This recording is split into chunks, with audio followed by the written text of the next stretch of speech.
Each week, nearly a dozen movies are released theatrically. 40 films a month, more than 400 a year. That's a plethora of cinema. Too much cinema. You'd have to be an addict to see all that. But don't fret. We've got you covered. This is CinemAddicts. Hey everyone, what's up? It's a new week of CinemAddicts. This is CinemAddicts episode 310. We are covering movies that are being released for the week of Friday, September 5th. The movies include The Baltimorons, Twinless, The Threesome, Blood and Myth, and The Cut. So unfortunately, due to just some mix-ups, Eric and I won't be doing a movie review together, but we're just going to be going back and forth, and hopefully it'll sound like a real conversation. How are you, Eric Holmes? Not bad. Pretty good. Actually, really good. Cool. So Eric's movies this week are The Baltimorons and The Threesome. He saw those two movies. And I have Hulu, the new Hulu documentary. We'll be doing a lot more true crime stuff, and I'll be doing a lot more Hulu stuff on CinemAddicts. Hopefully, this is a documentary called Blood and Myth. And I also have a boxing film called The Cut. Also, later today, Eric, you're going to do an interview with someone. What's the interview for? Yeah, that's the interview for Jeremy Ray Taylor. Jeremy Ray Taylor for London Calling. Okay, so song. Maybe, who knows? Maybe you and I will do a quick review of London Calling, even though there's an embargo, and we'll just save it for in a couple of weeks. Because sometimes you and I actually forget what the movies are about, and I think it doesn't come out till the latter end of September, possibly. Yeah, something like that. We're going to talk about, but I'm looking forward to talking about that one. The weird thing is, because watching that and then the two movies I checked out today, it was like they had very similar kind of vibes to them. Okay, cool. And I always wonder, like, why that happens. Obviously, you got the best examples like Deep Impact and Armageddon come out at the same time. Right. Or, the same like movies. This one's more like the relationship and the chemistry in the movies, but yeah. I wonder how that works. Is there just something in the water and everyone's drinking the water at the same time and put out like similar type of things movies, on right? the same week? Yeah. Possibly. Not even the same type of movies, but there's something similar about stuff, or maybe it's just a pattern recognition. It's all coincidence. Who knows? Pattern recognition, yeah. Maybe all coincidences. But look, Bruce Perky also has a review of a movie called Twinless, which looks like a very interesting movie. So Bruce's reviews will be The Baltimorons, Twinless, and The Threesome. Again, Eric Holmes has The Threesome and The Baltimorons. First up is a movie documentary called Blood and Myth. It is directed by Khalil Hudson. He's a director of basically a documentary that Eric Holmes covered a couple of years ago. I don't know, you kind of remember it. Navajo Police, Class 57. Do you have anything comes to mind regarding what did you think of, from what your recollection of that documentary? Was it good? Is it effective? I don't know that I would classify it as true crime. It's basically just about the police, right? Police in that Navajo reservation. And from what I remember, it was kind of strange. The whole thing about the white man coming into America, pushing you off into the reservation. So there's this area that they can do whatever they wanted. And then they start up a police force that's similar to one we have. Interesting. I don't know. I thought it was strange that I don't understand why they wouldn't do things differently given their history. I don't know. If there's one thing about the white man's culture that I would not copy is our policing. It's pretty abhorrent most of the time. And you got to follow some of the policemen actually through that documentary. It's a documentary I definitely want to check out, especially after checking out Blood and Myth. It's filmmaker Khalil Hudson's latest documentary. This time out, he's not covering the police force, the Navajo Police Class 57, that is. He's covering northern Alaska or thereabouts in Alaska, and it's sort of a true crime documentary, but it's also a bit of a coming of age or coming towards your identity type of documentary, which is pretty interesting as well. Here's a plot synopsis of Blood and Myth. Quote, when a series of shocking violent crimes shatters a remote village in northern Alaska, one man embarks on a journey to investigate a frightening paranormal connection. True crime meets a truly haunting mystery in this feature documentary. The documentary is actually based on the best-selling audiobook Midnight Sun from James Domek Jr. And I actually... Yes, sir. Is it supernatural and documentary? Yeah, it's a supernatural documentary with some true crime elements. I think you would have really enjoyed it. And it's Centers on, yeah, go ahead. I'm sorry, when you say documentary and supernatural in the same sentence, I'm thinking a bunch of horse crap. Yeah, it sounds like a bunch of you know what, but it isn't because the supernatural is not taken as fact. It's more like fiction or part of the culture. So supernatural vis-a-vis the exploration of this culture. So it's one of these things where this guy, this Alaskan Teddy Kyle Smith, he was also an actor, supposedly a role model within the community because of what he did. He was an actor and he was a face of the community. He ends up going to prison for the attempted killing of two men. And he claims that these little people called the Inukuks, I forgot how to pronounce them. They're part of the fabric of this culture. These little people actually persuaded him to commit these attempted murders. And obviously, you're not going to take this, like you said, Eric, this paranormal stuff. It could be a load of you know what, and it probably is. But when you mix it in with the cultures, the myths, it's called blood and myth, crime and myth. Are one and the two the same, or do they mix well together? Maybe not. Maybe that's the actual thesis of blood and myth. And it's seen primarily through the eyes of James Domick Jr. And he was the one who, because he felt a little bit of a kinship to this Teddy Kyle Smith, not the attempted killing stuff, but the fact of they grew up in the same type of culture up in northern Alaska, where may seem like the far reaches of the world, but there are people who are living their lives, living their dreams, and maybe they have their own religion or supernatural beliefs, which should be possibly maybe respected or not even adhered to, but just it's part of how they live. And you get to see that type of mythology or myth in this whole, excuse me, you get to see a bit of the culture, that Alaskan culture in blood and myth. You get to understand or investigate the attempted killings. Why did Teddy Kyle Smith, why was he on this path? Is he just a pure psychopath? Is he influenced by his culture? Is he a little bit of both? That's James Domick Jr. He was so into this case for years that he started, again, like I said, the best-selling audiobook, Midnight Sun. And then several years later, he tried to develop it into a documentary. And here we are, several years later. It's now a documentary. He's one of the producers of the documentary. And he was on the project. It was his project. And he got director Khalil Hudson, on board for Blood and Myth. So when you say the genre of true crime, you can have different. I don't know if you're a fan of the genre, Eric, or I don't watch a ton of true crime. We don't have time, right? But were you ever a fan of that genre? I would say I have a passing interest. It's weird to say a fan of it because I think being a fan of true crime is, oh, yay, someone died. Right, exactly. For a movie, it's one thing, but like when real people get hurt, there's definitely interesting stories. But to say I'm a fan, I'm like, oh boy, I can't wait for someone else to die in a horrible way so I can watch this interesting documentary. I'd much rather it just not happen at all. Exactly. But I mean, it's on television, you'll watch it, or if it's good story. There are certainly interesting stories within that. Yeah. I don't know. It just seems kind of ghoulish to say I'm a fan, but I guess right. Maybe that's true. I don't know. No, maybe it's not true. I don't think Eric Holmes is 24/7 on ID all the time. No. You're not on ID all the time. All that said, Blood and Myth is not, from what my knowledge of true crime, is not a pure true crime documentary, because you get to learn about this Teddy Kyle Smith and possibly maybe the motives of the attempted murders or not. There is not a confrontation. There is an inevitable meeting between James Domick Jr., the person who's been obsessed with Teddy Kyle's life and this investigation. He ultimately meets Teddy Kyle Smith at the end of Blood and Myth.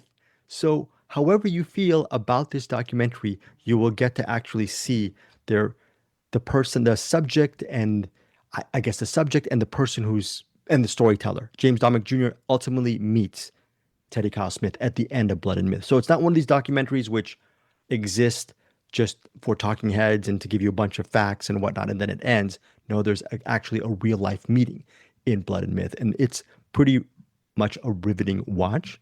So Blood and Myth, it's September 4th on Hulu. I'm giving this documentary 4 stars. Really interesting look, not just at Teddy Kyle Smith, but most importantly, how this case affected James Domick Jr. and his own path as far as how his life changed from this investigation as well. So I wish you were able to see this, Eric. You would have liked it because you would have had some good frame of reference.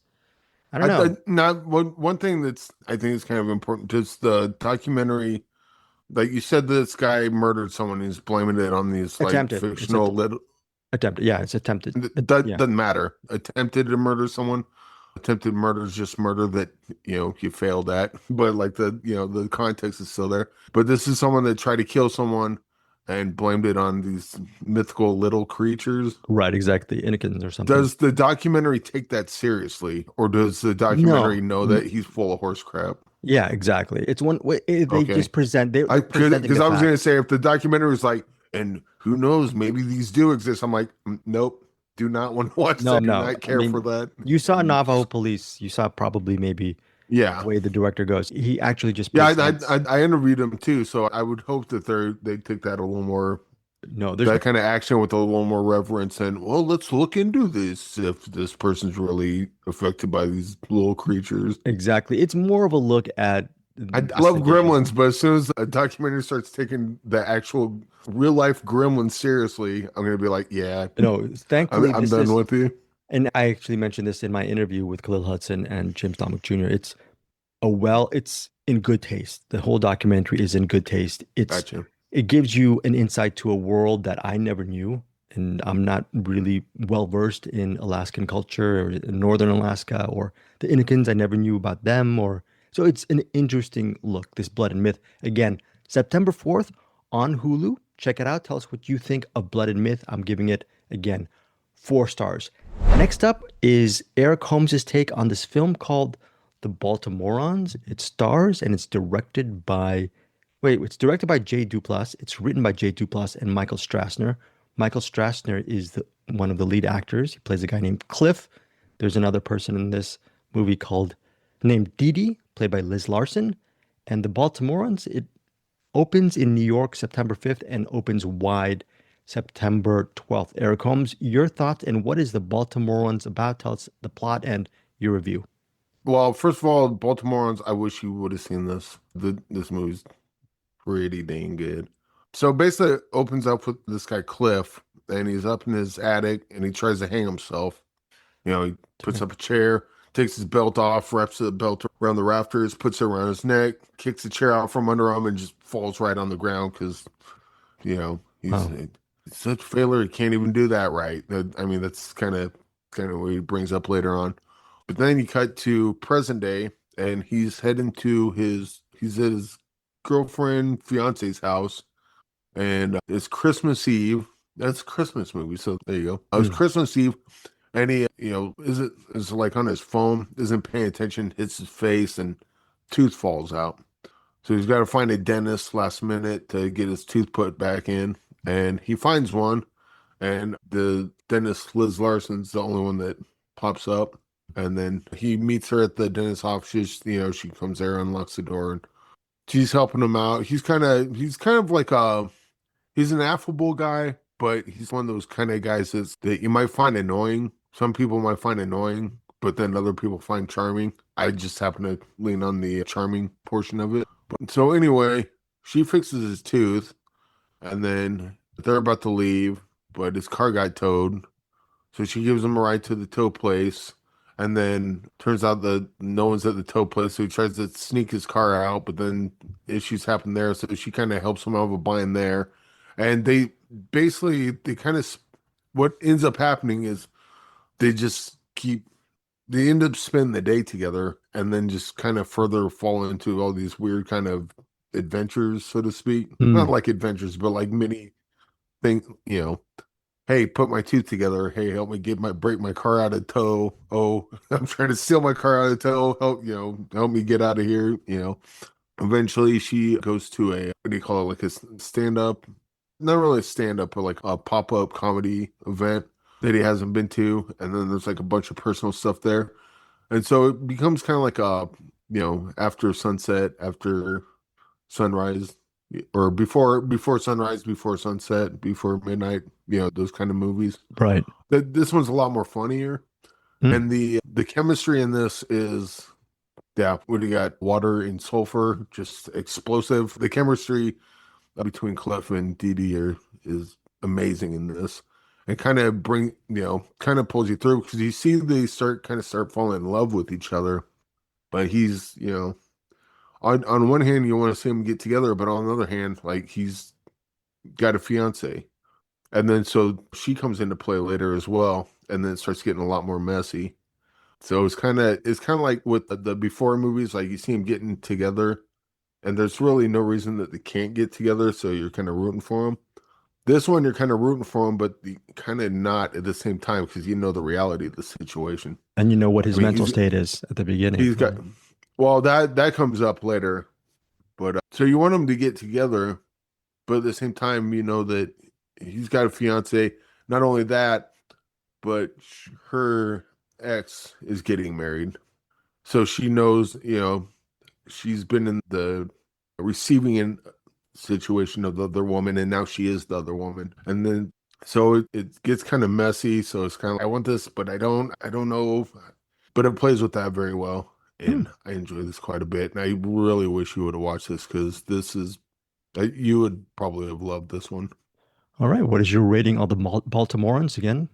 I'm going 5 stars. Take the Before trilogy, mix it with a little bit of the holdovers. You got the Baltimorons. Baltimorons, 5 stars from Eric Holmes, opens in New York September 5th and wide on September 12th. For Bruce's rating and his review of the Baltimorons, just wait for a few moments. He'll be over in the attic giving his review of Baltimorons, and hopefully down the road, I'll get to see this movie as well.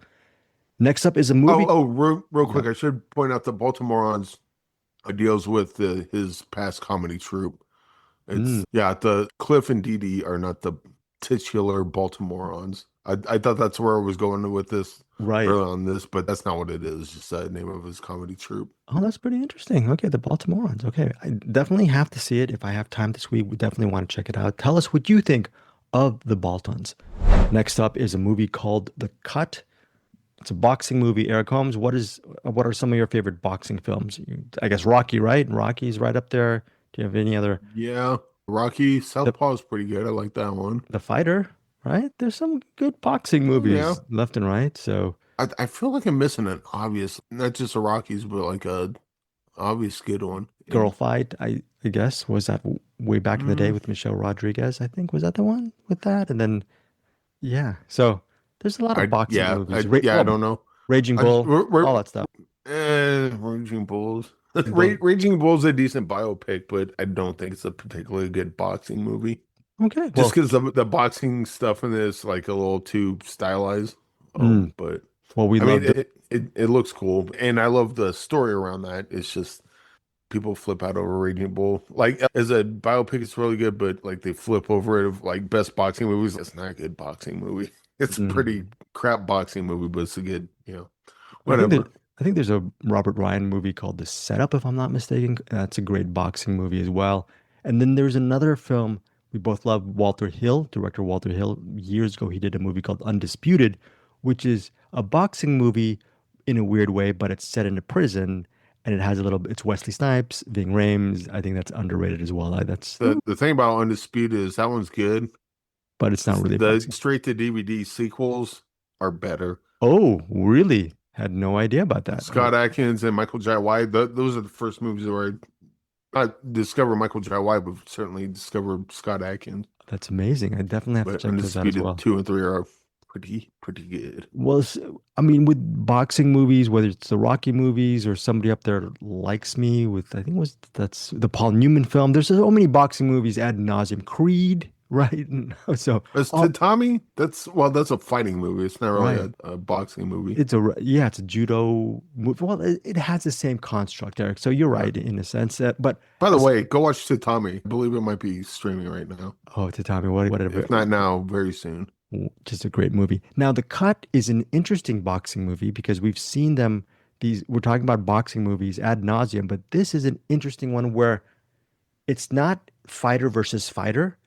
The Cut centers on this, I would like to say washed up boxer, but his career ended because of a cut on his eye and ended about 10 years ago.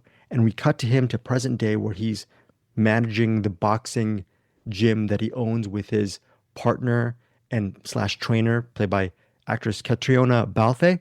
I don't know how to pronounce her name, but I know she was the regular on the series Outlander. She's very good in The Cut. But Orlando Bloom, he's a former just acclaimed boxer who is now just cleaning up the boxing gym with his partner and not in the best of places. They need money for the gym. They need money, period. And he gets an offer to fly to Las Vegas and to take on a YouTube boxer for presumably a pretty good payday. So, Eric, where do you think the story goes from there? It has him fighting the YouTube boxer. You think that most boxing movies would have washed up boxer, has been boxer, trying to make a comeback against a younger boxer, right? You've seen that before. Rocky Balboa. Right, something like that. Right? Rocky 6, air quotes. Exactly. But with The Cut, it centers on this character, Orlando Bloom's character. He is a former pugilist, and you don't really see the match per se. The real boxing match in The Cut is he has to make the cut, which is the weight. He comes in maybe at 184, 185, and he has to actually go down to about 154 pounds before the match starts in Vegas. And he only has 6 days to lose over 30 some odd pounds. And the rest of the movie deals with Orlando Bloom's character. Basically, I don't even think he has a name in this. He's just the boxer. It's the boxer's attempts at losing 30 pounds. In reality, Orlando Bloom lost over 50 pounds for his role in The Cut. And it's interesting because the movie ends, where the movie ends, he's at his lightest weight. And the director, Sean Ellis, had to actually shoot the movie in reverse chronology. So the first time you see him in The Cut, he's actually at a relatively normal weight. But by the end, when he's really skinny, that's when they started the movie, because Orlando Bloom had to lose around 50 pounds for The Cut. The movie also stars John Turturro as this horrible, manipulative trainer. Not a trainer, but he's a person who is an expert at having boxers lose a ton of weight before the match starts. So Turturro's character, he gets the boxer into this really interesting physical state and physical shape. He will do whatever it takes to have Orlando Bloom's character lose all of that weight for The Cut. The screenplay is by John Bull. The director is Sean Ellis. His movies include Anthropoid, Metro Manila, and a movie we liked about 3-4 years ago, this werewolfy type of movie called The Cursed. He's a very interesting filmmaker. Got to interview him. Yeah, that was a good one, yeah. Got to interview him today, and I actually asked him about Metro Manila and The Cursed, which is interesting, Eric. When you listen to the interview, he talks about how he shot The Cursed, and we'll talk about that after we're done recording. It's a very interesting way to write and direct The Cursed. But anyways, The Cut, he does not, the screenplay is by John Bull, so this is not a screenplay by Sean Ellis. He directs this movie. I think I was reading it only had a $4 million budget, and even though the movie is set in Las Vegas, I think they did not shoot in Las Vegas. They only had $4 million, and I think they shot, I don't know, at a hotel, Heathrow. I don't know where they shot, but it was definitely not in Vegas. But it's a very interesting movie, and it has one of the best performances. I don't know how we feel about Orlando Bloom, Eric, but I love Kingdom of Heaven. That's one of my, if not my favorite Ridley Scott film. But I haven't seen Orlando Bloom this good I'm trying to think of a better movie. He's so good in this movie. And the fact that he lost 50 pounds for this role is pretty intense. And you're thinking, The Cut. He made the cut for the movie. He made the cut for the movie. And you're thinking, how interesting can a movie be about a boxer who's not fighting another boxer but is trying to lose weight?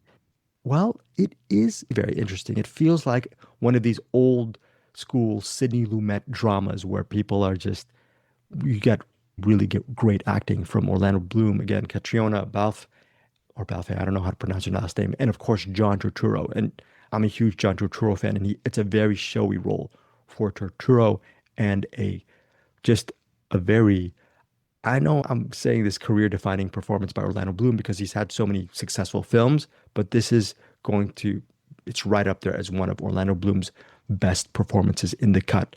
It's not available on digital or on demand as of yet, but it hits theaters starting Friday, September 5th. My rating on The Cut is 4 stars. Definitely worth a watch. If you're a fan of boxing movies and if you're a fan of any of the aforementioned actors, they're all excellent in this movie. Finally, we have one last movie. It is, at least for this half of CinemAddicts, you'll be in the attic in a few moments. You have a movie called The Threesome, Eric Holmes. It stars Zoe Deutsch, Ruby Cruz, and Jonah Howard King.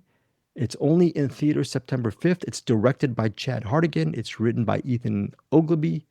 And I guess it centers on a threesome among a bunch of people. What is it about, Eric? And what's your review? Yeah, it's about threesome, and that's it. And moving, yeah.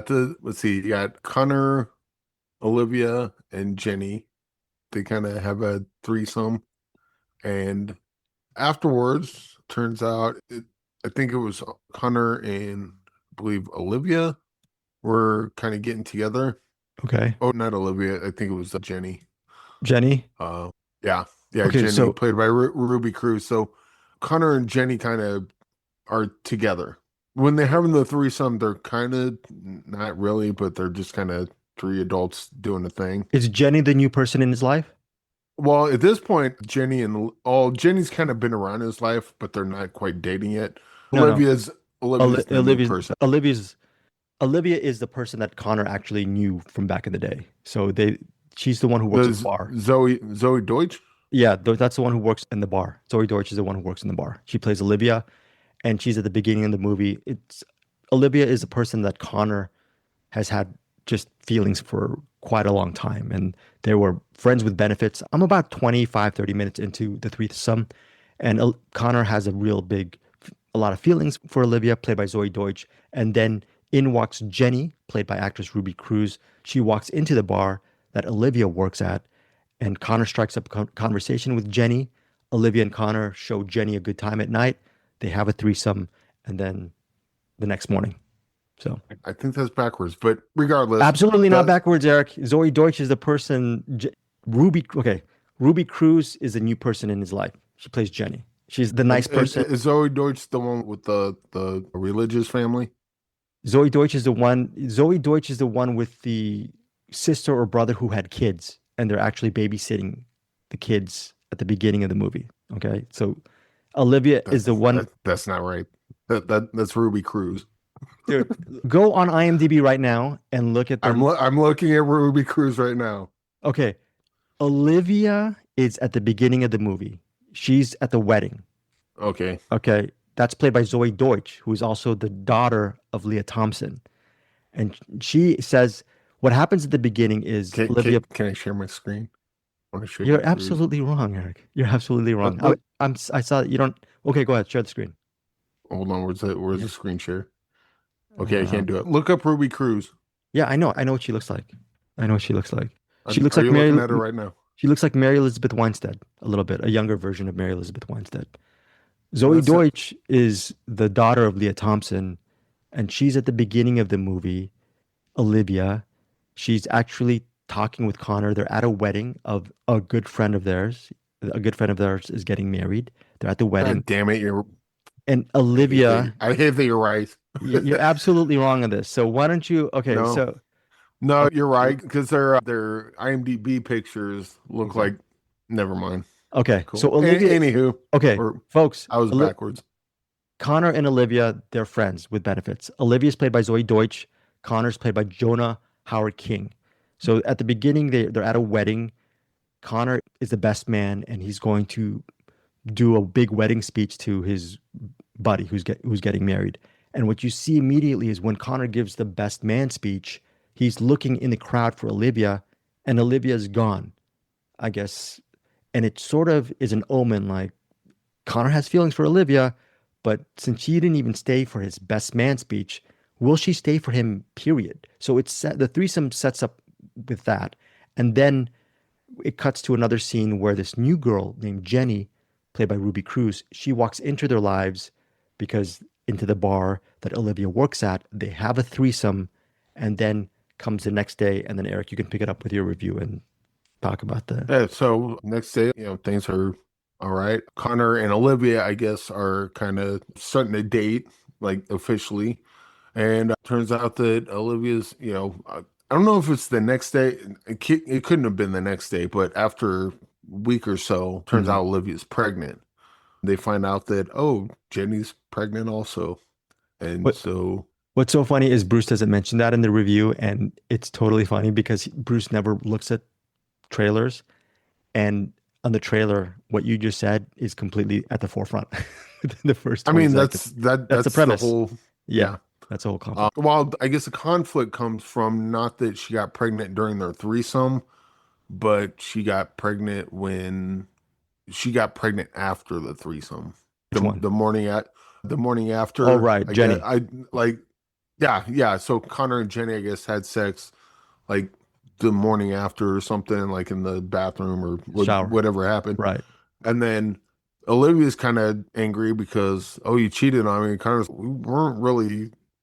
I mean, we definitely had a threesome, but we weren't really together yet. Yeah. And then so it just kind of, you can imagine how much that would just kind of spiral out of control, having like a couple that wasn't a couple yet, and now the guy in the couple had gotten both her and their threesome partner pregnant.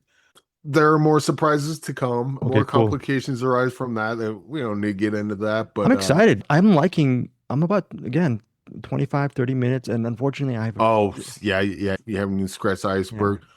Yeah. Scratched the tip of the iceberg. It goes pretty deep in, because it's weird, because like the characters definitely make some bad decisions. There's some stuff that comes up where Connor acts in a certain way where, dude, you should have your head put together a little better than that and react to this a little bit more better. But, he makes mistakes and then comes back and tries to reconcile them. So, Jenny is, her family's pretty religious, and then she's trying to figure out how to tell her mom and dad that Connor is not actually her boyfriend, but someone that she had a threesome with. I don't suppose it'll be a spoiler to say that the parents eventually find out, as you expect they would. Olivia and Connor's relationship is kind of starting and stop again. And then at some point, Olivia ends up having sex with someone else, which makes her relationship a lot more complicated. It's just one of those touchy situations that you keep, the smallest feather you add to it, just kind of throws everything off balance. And yeah, it just keeps doing that throughout the movie. And don't have a threesome. And if you do, wear a condom. I think that's the lesson here. And what is your rating on the threesome? Final thoughts. It's in theater September 5th. I would probably go 4.5 on this. I think at some points I think the movie is a little more judgmental on the women characters than is the male character. Just because the Connor will do something, act in a certain way, and they start playing like, music in the background that makes it seem like, oh, we should feel sorry for him, where I'm like, eh. But then other times when it seems the movie's talking down on the women, then they show a scene with the women and it's, oh, maybe not. Maybe I just, bad choice of music or something. But there's some stuff on that I get kind of trepidatious about, but overall it's a pretty good movie. What made it 4.5 instead of 4? It just seems like a very high rating. It's a good thing. It's just really well acted or well written, or? Yeah, it's just one thing after another. You want to watch a movie where, it's complicated kind of relationship drama. This goes everywhere all at once at the same time. Minus the hot dog fingers. The hot dog fingers. That is the Threesome, reviewed by Eric Holmes. 4.5 stars. Again, it stars Jonah Hauer-King, Ruby Cruz, and Zoe Deutsch. And even though this movie is so layered that Eric Holmes confused the actresses at the beginning of his review. Well, we'll say Connor has a type. Well, they do look quite similar. Yeah. And you remember Zoe Deutsch, right? Have you seen her in other stuff? Zoe Deutsch, sort of? Have I? Yeah, she's... I don't even know now. I thought probably we were the same person. Yeah, that's so funny. Yeah, Ruby Cruz, I haven't seen her in anything, but I've seen Zoe Deutsch in a bunch of stuff. And yeah, Leah Thompson's daughter, Zoe Deutsch. And she was in Zombieland? Right. And Ruby Cruz. And by the way, Jonah Hauer-King, he has He's part of the ensemble for the upcoming movie. He was recently seen, I think, and I Still Know What You Did Last Summer. I think that movie came out, a reboot or whatever, recently. He was in that. More importantly, he's one of the actors in Catherine Bigelow's upcoming movie. I forgot what the name of that movie is, but I should have brought it up. But his career is going places as well. All three of them are very good actors. Again, I'm only 30 minutes in, and I'll probably finish it by the end of the week. Yes. I should mention Julie Sweeney's in this. She plays Connor's dad, Connor's mom. Sorry.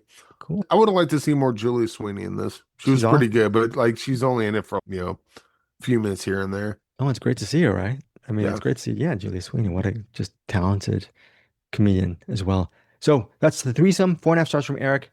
Holmes in theaters September 5th. That is it. We still have to get this month. We're doing for our Patreon. We're doing the year 1982. This week I'll do a reach out as far as maybe movies we can cover for that year. Next week on CinemAddicts episode 211, we have Traumatica. Good news. Both Eric and I did see it, so we can actually discuss the movie together next week for episode 211. The other films are Rabbit Trap and Bang. Did not get links for that as well, but we have a link for another movie called Triumph of the Heart. So we have some interesting movies for next week. Eric Holmes, do you think you want to say anything before we get to Bruce Berkey over at the Cinematic? Very much looking forward to talking about Traumatica next week. Finally talking about Traumatica. And we need to probably watch certain scenes of it again just for the memory of it. A lot of that movie burned right in my brain and will not. Right, especially, yes, Rebecca Kennedy's spoiler alert.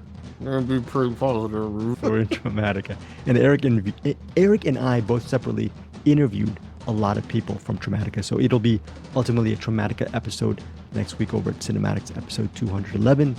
That is it for this week. As far as me and Eric goes, here's Bruce Berkey over at the Cinematic. Hey everybody, another episode of the Cinematic, the attic of cinema, where I reside 99% of the week, and that other 1%, I crawl down the rickety ladder and I talk to you all about the screeners that I had from this week. And this week I had some good ones, so I have some real gems here for you all, especially those people who are really tired of dour indie dramas or obscure and hard to understand international surreal treatises into the geopolitical lives of Iran in 1965, or maybe you're tired of really, well, I would say somewhat lame action films, Z-grade action films with Z-grade has-been actors, or maybe you're really tired of indie horror movies that don't quite turn the knob up past 1 or 2 in the interest and excite meter. Are you tired of all that stuff? And you're like, where are the big blockbusters? No, don't have those either. What you're really wanting is something that you can relate to. Something that is maybe slightly heartwarming, maybe slightly dramatic, relationship-oriented.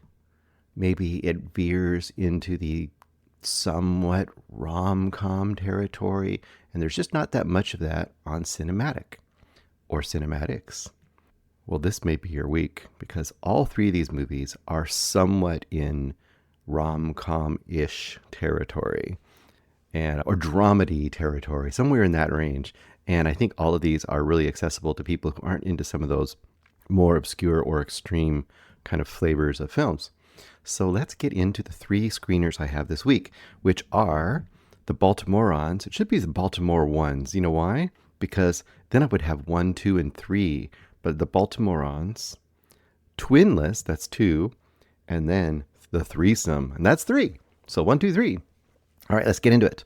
The Baltimorons, directed by J. Duplass, which is a name you probably recognize because he is one of the Duplass brothers, and Duplass brothers do lots of stuff, but they really got their claim to fame when they started doing, or became kind of big members of the mumblecore kind of indie movie kind of rise in the, I want to say mid-late thousands, somewhere in that range, and lots of Duplass stuff. coming out. If you look up their names, you'll see a lot of things that you have probably come across in the last 15 to 20 years. So this one, the Baltimorons, probably takes place in Baltimore, of course. There's 3 main stars in here. 3 main actors. Actually, really 2. It's really a twofer. Mostly it's Michael Strassner, Liz Larson, and Olivia Luccardi. Olivia Luccardi plays a small role in here. It's mostly Liz Larson and Michael Strassner. And you know what? I was going to write their names down, but it's hard to catch their names because on IMDb, it doesn't list their names. It just lists the actors' names. And then I was dumb enough not to notice their names when I was watching the movie.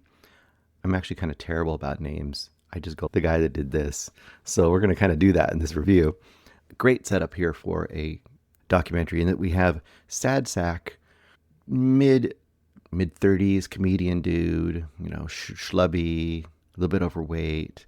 He kind of reminds me a little bit of a more lovable, huggable kind of version of the guy from Let's Start a Cult. This guy, Michael Strassner, is kind of in that ballpark. Everyman dude, everyman kind of chubby, white, middle-aged dude from the East Coast kind of guy. And it starts out with him, trudging up to his attic, tying a belt or a rope around his neck, getting on a chair, tying it to the rafters, kicking out the chair, and the rope breaking. And he falls to the ground, and he just kind of gives a look, almost like Charlie Brown missing the football. It's like, can't even do that right, kind of a shrug. Flash forward, and Sad Sack dude is with his fiancée, driving off to his fiancée's home on Christmas Eve for Christmas Eve dinner. And, his life seems to be doing better, but, he still seems to be going through life. And as he walks up to the front doorstep, he puts his foot on the doorstep and a brick comes loose and he immediately tumbles face forward into the door frame, breaking one of his teeth, bleeding from his mouth. Freaking out, he runs off to find a dentist while his fiancée stays behind with her family waiting for him to return. And, it's Christmas Eve. It's kind of hard to find a dentist. Somehow he finds a woman who will come in and open up the office. She has a small dentist office somewhere in Baltimore. Looks like just kind of in the suburbs or somewhere. It's just kind of nondescript. And this woman, Dee the dentist, she's probably about 50. She's definitely older than him.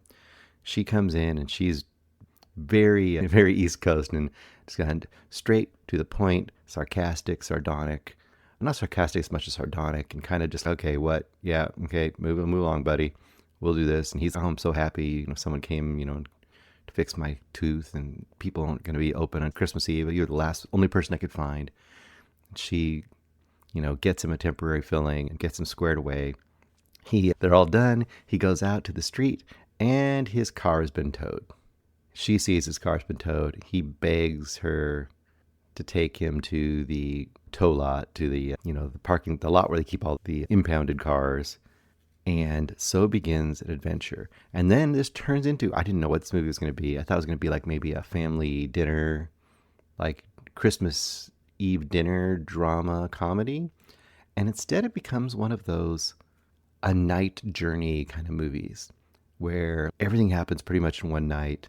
And it's going from place to place with a character or two characters. And in this case, the kind of the magic ingredient is that you've got this older woman dentist, this kind of sad sack fiance, dude, who aren't really stuck together, but by circumstances, they kind of end up staying together through this kind of long, convoluted night, going to a variety of locations. And it plays out like an extended first date. And you're like, well, wait, he's engaged, right? It's like, he is. But it still plays out like an extended first date. And like any extended date movie or long one night kind of a movie, the success or failure of the movie kind of goes on. What are their, how much of the characters are you getting to know? How much do you like it? How much do you like the characters? How interesting and fun and engaging are the different situations they get in? And let's just say, situation number one. Well, situation number one was the dentist, of course. But once the two are together, situation number one is he's got to go get his car from an impound lot on Christmas Eve. how's he going to do it? Is he going to do it? And what's going to happen from there? And then it just goes forth. And I ended up really kind of loving this movie quite a bit. Both characters, super likable, super relatable, I think. They are both very flawed, and there's awkward moments and funny moments and heartfelt moments and moments of pathos and real moments. It's just one of those movies you don't get as much anymore, where you just have two characters that you get to know really well in a very simple situation, but one that just kind of pulls you along, and you end up kind of rooting for these characters almost from the get-go. And you almost root for and against them in different ways, and I don't want to say how all the things go, but at the beginning you're already kind of torn, because you're like, am I rooting for a romance between this unlikely duo when I know that he was with another woman and they seem to be fine? It wasn't like she was abusive. The first woman you saw him with, the fiancée, she, like I said, not abusive. She didn't seem like a terrible person. In fact, it seemed like they had a pretty, from what you saw in the first 5 minutes, they seemed to have a pretty okay, decent relationship. So you're not rooting against that, but there's just something about the unlikely kind of collision of these two kind of broken people, but like I said, in really realistic ways, but a kind of unrealistic and fun kind of situations that occur throughout this night. Once again, I really like the Baltimorons. This is the kind of movie that, sure, see it in the theater, it'd be good because you want to support movies, support small filmmakers. If you have it near you and you're in the mood for that kind of thing, go for it. But this is the kind of thing that I think will live and thrive when it gets onto a streaming service, because it's one of those movies that you could stumble across and just find being an absolute surprise. And just like, once again, you say a gem, but this is something you would hold close as just, wow, why did I not see this? And this is also one of those movies you could recommend to a lot of people. Like, you have the grandma or the mom or that person that you can't relate, really, you can't suggest some of these crazy movies to, but this kind of movie you could, and they could really get on board with it. I'm going to go 4.5 stars for the Baltimorons. I mean, it's a really good movie. I don't know what else to say. You should check it out. Okay, next up, Twinless, directed by James Sweeney. Twinless is really, once again, we almost have a two-hander here. There are more characters in it, but the two main characters are Rocky, or actually, this is where it's going to get a little weird, Roman. Okay, Roman is your main character. Dylan O'Brien plays Roman. And Dennis, played by James Sweeney. Oh, same name. Directed by James Sweeney, written by James Sweeney, co-starring James Sweeney. It's a hallmark of independent movie, which is great sometimes because they really get a vision, or an early vision of somebody. So, right off the bat, you see a bus going down a busy street. This is in Portland, Oregon. And you hear a screech, kind of a crash. And then you see Roman and a bunch of other family members at a funeral. And you find out right out of the gate that Roman's twin brother was killed by being hit by a car in Portland. You at the funeral, a bunch of people are hugging him, family members and friends, and they're all crying, and they always loved his brother. Roman's brother was Rocky. Anyway, Roman's just, obviously distraught. And then very quickly, you see him at a support group. And it's a support group for survivors of twin deaths. So in other words, it's a thing where if you're a twin and your other twin, your other half, dies, a lot of people who were twins find themselves very alone and very, very difficult to deal with life, as if they don't have a part of themselves anymore. That's a thing, and being a twinless twin seems to need lots of emotional support. And while Roman is there, he meets Dennis. Dennis is a young gay man, and they immediately kind of connect because Dennis, his twin who had died, was, not a gay man. So they both kind of connect on that aspect. They each had a twin that was kind of the opposite in that way. Dennis, as a gay man, had a non-gay man for his twin who had died, and Roman vice versa. So Roman's a very average dude. He's not super intellectual or erudite or any of these things. He just kind of likes to do dude stuff. But he has a real sensitive side to him right out of the gate. You can tell that he is very non-judgmental at all towards Dennis. And in fact, to the point that he kind of loves it that Dennis wants to start doing stuff with him. They want to start hanging out.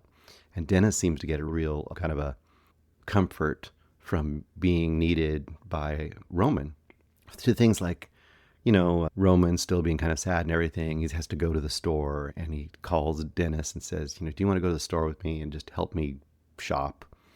And Dennis just, yeah, I would love to do that. I love to do that with my twin. I used to love to just help him pick things out. And he never could figure out what he wanted. Or little things like, Roman will use the wrong word because he, like I said, once again, he's not super intellectual, super read guy. He'll say kind of a word that isn't quite right. And Dennis won't kind of tease him about it and say, you meant this. And Roman could be offended by that, but in his kind of loss of his twin, he actually kind of appreciates it. He kind of feels like he still has that impact of what that former twin was like. Now, this whole setup, you're like, okay, well, I can see where this is going. It's going to be kind of this odd pairing, two unlikely people who find each other for this very sad reason and kind of find an interesting kinship and friendship with each other. That all alone would be a pretty good movie, pretty interesting movie, and I think would be engaging. And I'm not going to reveal exactly what the twist is, but there's about a 20-minute mark in this movie where it has a title. The movie title comes up. And that is very unusual in movies, but it happens once in a while.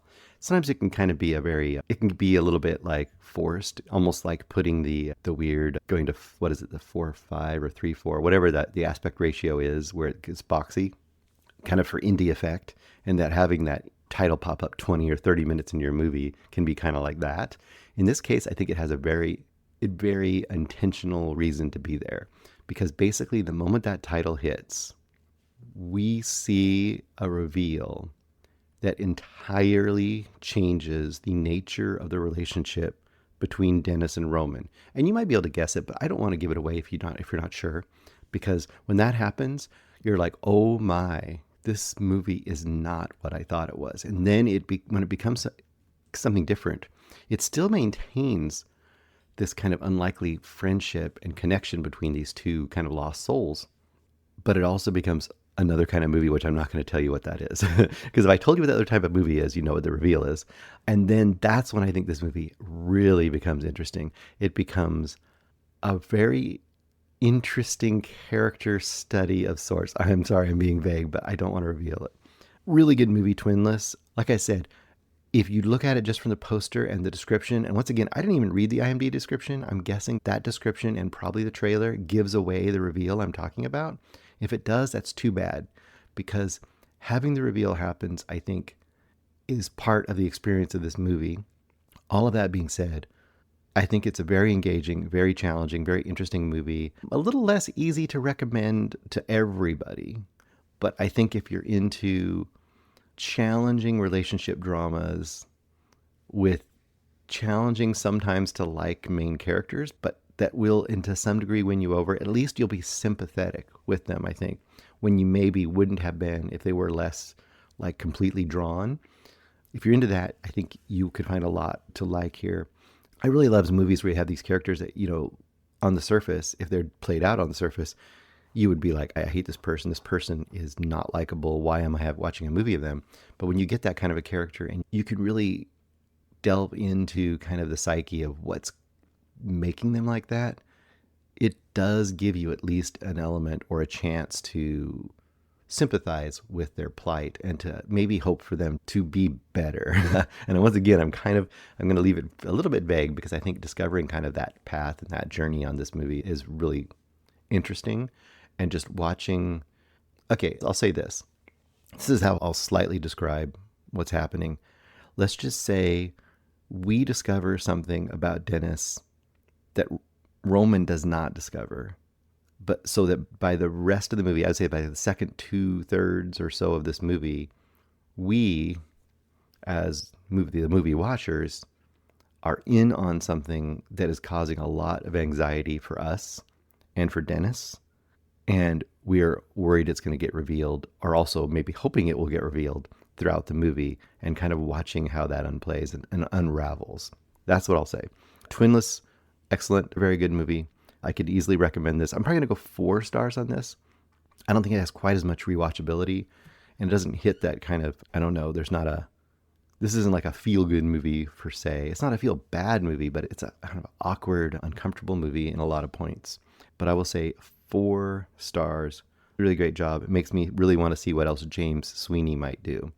I could see him kind of falling into the camp of writer-directors that do these really interesting personal kind of comedy dramas.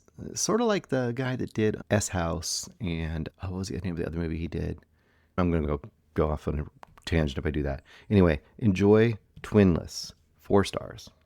Okay, the last movie I have for you this week is The Threesome. Once again, this is directed by Chad Hartigan. This one is one that probably will show up in the theaters because this seems like this is the most middle of the road as far as like sellable to the vast public kind of rom-com style of movie. Although once again, I think it has some pretty unique and interesting twists. First of all, The Threesome, you're like, if you're going in thinking this is going to be a overtly sexual, I don't know, steamy romance kind of a thing, then you kind of get that out of your head. I think The Threesome is literally the kickoff point to a complicated life relationship dramedy kind of a movie. Your main stars in this are Olivia, played by Zoe Deutsch, and I know her from Not Okay. She did that movie. That was a really cool movie about this influencer that was just a terrible person, and she just really played a really interesting role there. She's been in a ton of things.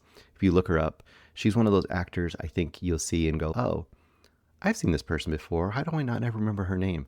Or why do I not know who she is? But she's very, very charismatic, very good. Olivia, Zoe Deutsch. You have Connor, played by Jonah Hauser-King, and you have Jenny, played by Ruby Cruz.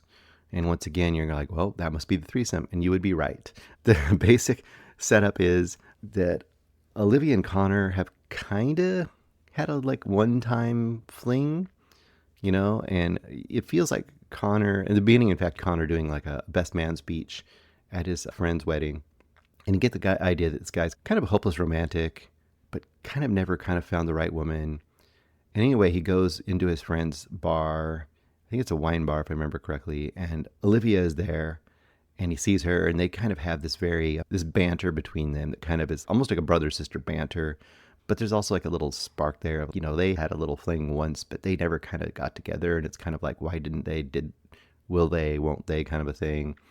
But you're not sure that she's kind of ready to bust his balls a little bit and, you know, kick it back at him and be, you know, snarky with him and kind of treat him a little bit like she doesn't take him too seriously.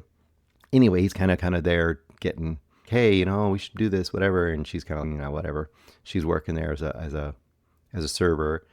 And she sees this woman off to the side that is Jenny. And she knows that Jenny just got stood up on a date and is sitting over there. And she's like, why don't you go talk to Jenny? Why don't you talk to that girl?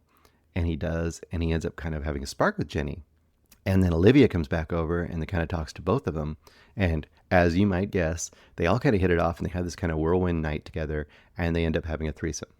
And right after it's done, and it isn't super graphic or anything, but it's all done in a very lighthearted, but also genuine way. Like you feel like they all genuinely liked each other. You know, it wasn't just two people kind of finding another person just to do that, you know. It seemed like a real genuine kind of spontaneous thing. And then the next day, you get this distinct feeling that now Connor is deeply into Olivia. He wants to make this a thing. He wants to go forward and really pursue romantic, you know, entanglement with her. And even though he really liked Jenny, the one that was kind of off to the side that they kind of got introduced, he's more just, you know, she gives her number to him and he's just, you know, we had a great time. It was really fun. I really enjoyed it. But you also get the feeling like he's probably never going to call her again and it's not going to be a thing so much. So you're wondering, or at least I was wondering throughout the beginning part of this movie was, is this going to be like she's a third wheel and she's pining for him or pining for both of them, probably pining for him. And is he going to be kind of not noticing her off to the side while he's pursuing Olivia? That would be kind of the more somewhat generic way to do this. But what this does, it becomes a bit of a sitcom, but I think in the best ways, in that, I don't know, once again, do I want to reveal exactly what happens? I bet you the marketing kind of does reveal it. So I'm going to take a I'm taking to take a spin on this. Let's just say Olivia and Connor do end up going full hog into the relationship. They basically start to have a whirlwind romance, and to the point they almost forget about Jenny. And let's just say there's a big life change that happens between Connor and Olivia that really challenges and also possibly deepens their relationship. And then out of the blue, there's another similar complication, once again I'm being vague, that occurs with Jenny that really throws a wrench into everything. And once again, there are several super convenient, super coincidental moments in this movie that are very sitcom-like, but it didn't hurt it for me because if the movie was less, I don't know, if the movie was less sensitive and full-fledged in the way that it presents these characters, I would probably be really annoyed by those kind of conveniences and those kind of coincidences occurring that would like, oh, there happened to be, that person happens to be there at the same time that other person was there. Isn't that a great thing for the script? It didn't bother me because I was so invested in all three of the characters, and they were all so interesting and likable. And even though you might say they were somewhat, you've seen versions of them before, I didn't care because I was rooting for them. And in a movie like this, you have to be rooting for your characters.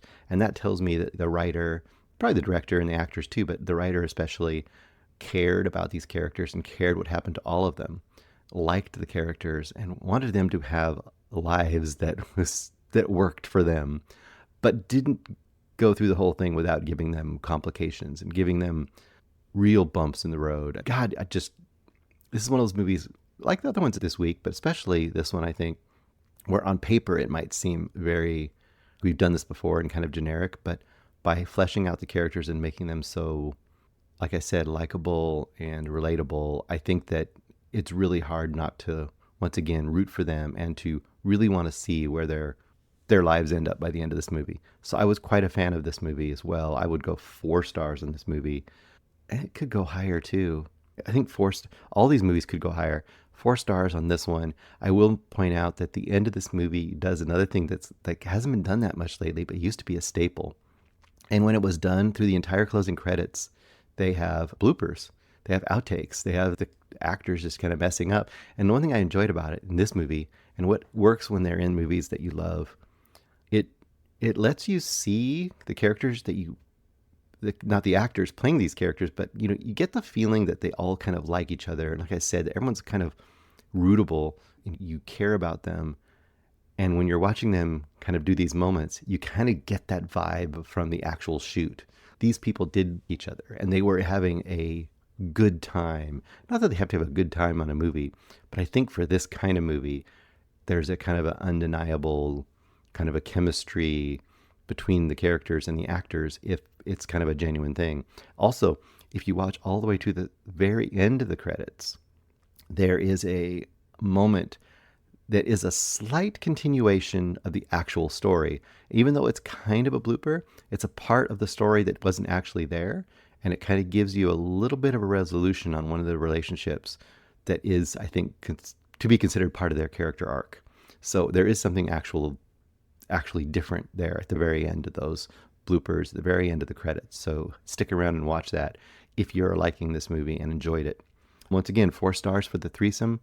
A great week for movies, all of them of similar type, and something we kind of sorely miss as most weeks we don't get these kind of movies.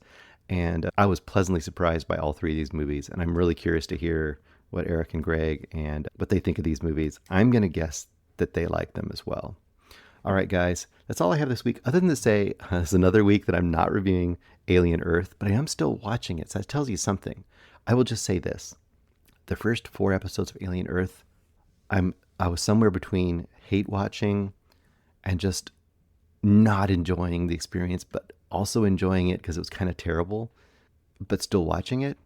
I will just say, if you're in a similar camp to me, first of all, if you're liking Alien Earth through the first 4 episodes, you're in good shape. If you're kind of like me and you're like, this is not working. This is so hackneyed. This is so weird and dumb. This is what my complaint would be, is it's somewhere between, Robot World and Jurassic Park with aliens. Then I just want to tell everybody that episode 5 is Great fun. A departure from the basic storyline to some degree of the whole series.